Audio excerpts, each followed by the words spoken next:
ಮೊದಲೇದಾಗಿ ಎಲ್ರಿಗೂ ನಮಸ್ಕಾರ. 2-3 ದಿವಸದಿಂದ ವಿಡಿಯೋ ಮಾಡೋಕ್ಕಾಗಿರಲಿಲ್ಲ, ಯಾಕಂದ್ರೆ ನೈಟ್ ಡ್ಯೂಟಿ ಇತ್ತು. ಸೊ ಇವತ್ತಿನ ಈ ವಿಡಿಯೋದೊಳಗೆ ಜರ್ಮನಿ ಒಳಗೆ ನೈಟ್ ಡ್ಯೂಟಿ ಯಾವ ರೀತಿ ಇರ್ತೈತಿ ಅಂತೇಳಿ ನೋಡೋಣ ಬರ್ರಿ. ನೈಟ್ ಡ್ಯೂಟಿ ಇತ್ತಂದ್ರೆ ಕಾಮನ್ ಆಗಿ 8:30 ಹಂಗೆ ಮನೆ ಬಿಡಬೇಕಾಕತಿ. ಆ್ಯಕ್ಚುಲಿ ಡ್ಯೂಟಿ ಸ್ಟಾರ್ಟ್ ಆಗೋದು 9 ಗಂಟೆಯಿಂದ. ಬಟ್ ನಾವು ಮನೆಯಿಂದ ಹಾಸ್ಪಿಟ್ಲಿಗೆ ಹೋಗಿ ಅಲ್ಲ ಡ್ರೆಸ್ ಚೇಂಜ್ ಮಾಡಿಕೊಂಡು ವಾರ್ಡಿಗೆ ಹೋಗ್ಬೇಕಂದ್ರೆ ಆಲ್ಮೋಸ್ಟು 9 ಗಂಟೆ ಆಗೇ ಇರ್ತೈತಿ. ಅಂದ್ರೆ 8:45 ಅಂತೂ ರೀಚ್ ಆಗ್ತೀವಿ. 9 ಗಂಟೆಗೆ ಸ್ಟಾರ್ಟ್ ಆಕೈತಿ. ಇವಾಗ ನೈಟ್ ಡ್ಯೂಟಿ ಟೈಮಿಂಗ್ಸ್ ಹೇಳ್ಬೇಕಂದ್ರೆ ರಾತ್ರಿ 9 ಗಂಟೆಯಿಂದ ಬೆಳಗ್ಗೆ 6 ಗಂಟೆವರೆಗೂ ಡ್ಯೂಟಿ ಇರ್ತೈತಿ. ಸೊ 6 ಗಂಟೆ ಹೆಚ್ಚು ಕಡಿಮೆ ಮನೆಗೆ ಬಂದು ರೀಚ್ ಆಗ್ಬೇಕಂದ್ರೆ 6:30 ಆಗ್ತೈತಿ. ಸೊ ನೈಟ್ ಡ್ಯೂಟಿ ಒಳಗೆ 4 ಸಲ ರೌಂಡ್ಸ್ ಮಾಡೋದಾಕೈತಿ. ನಡು ಯಾವಾರ ಬೆಲ್ ಅಂದ್ರೆ ಪೇಷಂಟ್ ಬೆಲ್ ಮಾಡಿದ್ವು ಅಂದ್ರೂ ಹೋಗ್ಬೇಕಾಕೈತಿ.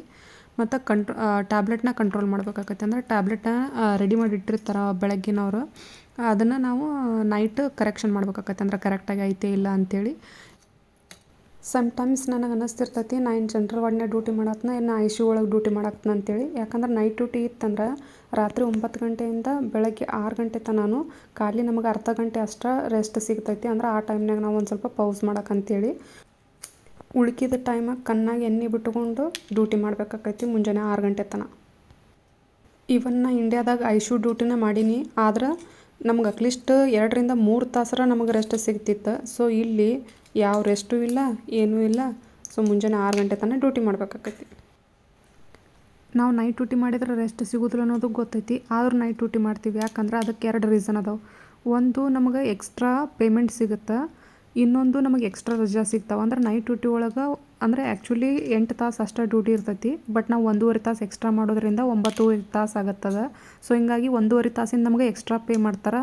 ಪ್ಲಸ್ 1.5 ತಾಸು ಅದನ್ನು ಕೌಂಟ್ ಮಾಡ್ಕೊಂಡು ಹೋಗಿ ನಮಗೆ ಒಂದು ದಿವ್ಸ ರಜಾ ಹೆಚ್ಚಿಗೆ ರಜಾ ಕೊಡ್ತಾರೆ. ನೈಟ್ ಡ್ಯೂಟಿ ಒಳಗೆ ರೆಸ್ಟ್ ಸಿಗಂಗಿಲ್ಲ ಅಂದ್ರೂ ನೈಟ್ ಡ್ಯೂಟಿ ಮಾಡೋಕ್ಕೆ ಇಷ್ಟ ಆಕೈತಿ. ಯಾಕಂದ್ರೆ ಒಂದು, ಟೆಲಿಫೋನ್ ಇರೋಂಗಿಲ್ಲ. ಅಂದ್ರೆ ಪೇಷಂಟ್ ಎಲ್ಲ ಮಲ್ಕೊಂಡಿರ್ತಾರೆ. ಏನಾರ ಎಮರ್ಜೆನ್ಸಿ ಇತ್ತು, ಏನಾರ ಆಗಿತ್ತು ಅಂತಂದ್ರೆ ಅಷ್ಟೇ ಫೋನ್ ಬರ್ತೈತಿ. ಇಲ್ಕ ನಾವು ಫೋನ್ ಮಾಡ್ಬೇಕಾಕೈತಿ. Main headache telephone. ಇನ್ನೊಂದು ಏನಂತಂದ್ರೆ ಯಾರು ಕೊಲಿಗಳು ಇರೋಂಗಿಲ್ಲ. ಅಂದ್ರೆ ನಮಗೆ ಯಾವುದು ಕರೆಕ್ಟ್ ಅನಿಸುತ್ತಾ ನಾವು ಕೂಲಾಗಿ ಆರಾಮಾಗಿ ಮಾಡ್ಬೋದು.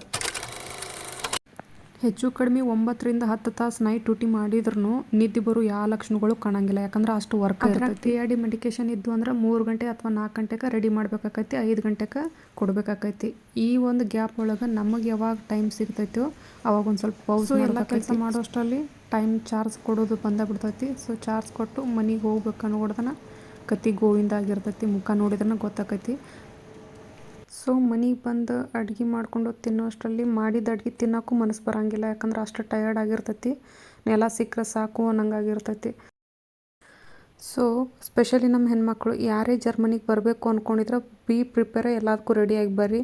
ಕಣ್ಣಿಗೆ ಕಾಣೋದು ಏನೈತಿ ಅದೆಲ್ಲನೂ ನಿಜ ಆಗಿರಂಗಿಲ್ಲ. ಯಾಕಂದ್ರೆ ಅದ್ರ ಹಿಂದೆ ಕಷ್ಟನೂ ಇರ್ತೈತಿ. ಆ ಕಷ್ಟಕ್ಕೆ ಪ್ರತಿಫಲವಾಗಿ ನಿಮಗೆ ದುಡ್ಡು ಸಿಗ್ತೈತಿ. ಸೊ ನಾವು ಏನೋ ಮಾಡಕತ್ತೀವಿ ಅಂದರೂ ನಾವು ನಮಗಿಂತ ನಾವು ಮಾಡೋ ವರ್ಕಿನ ಮ್ಯಾಗ ಕಾನ್ಸಂಟ್ರೇಟ್ ಜಾಸ್ತಿ ಮಾಡಿದ್ದೀವಿ ಅಂತಂದ್ರೆ ನಾವು ಬಿಲ್ಡ್ ಆಗ್ತೀವಿ. ಬಂದ ತಕ್ಷಣ ಎಲ್ಲರಿಗೂ ಕಷ್ಟ ಆಗುತ್ತೆ.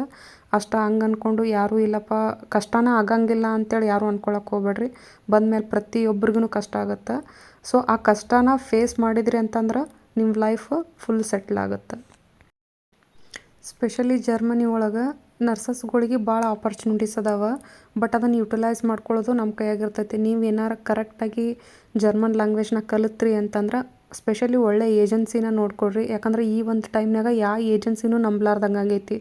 ಇವಾಗ ಏಜೆನ್ಸಿಗಳೆಲ್ಲ ಒಂಥರ ಬಿಸ್ನೆಸ್ ಮಾಡ್ಕೊಂಡ್ಬಿಟ್ಟಾರ. ಅಂದ್ರೆ ನಾವು ಕಳಿಸ್ತೀವಿ ಅಂತ ಹೇಳೋದು, ದುಡ್ಡು ಇಸ್ಕೊಳ್ಳೋದು, ಡಾಕ್ಯುಮೆಂಟ್ ಇಸ್ಕೊಳ್ಳೋದು, ಆಮೇಲೆ ಇಲ್ಲ ಹಾಗೆ ಹಿಂಗೆ ಅಂತೇಳಿ ಹೇಳೋದು ಭಾಳ ಆಗ್ತಾವೆ ಈ ಥರ.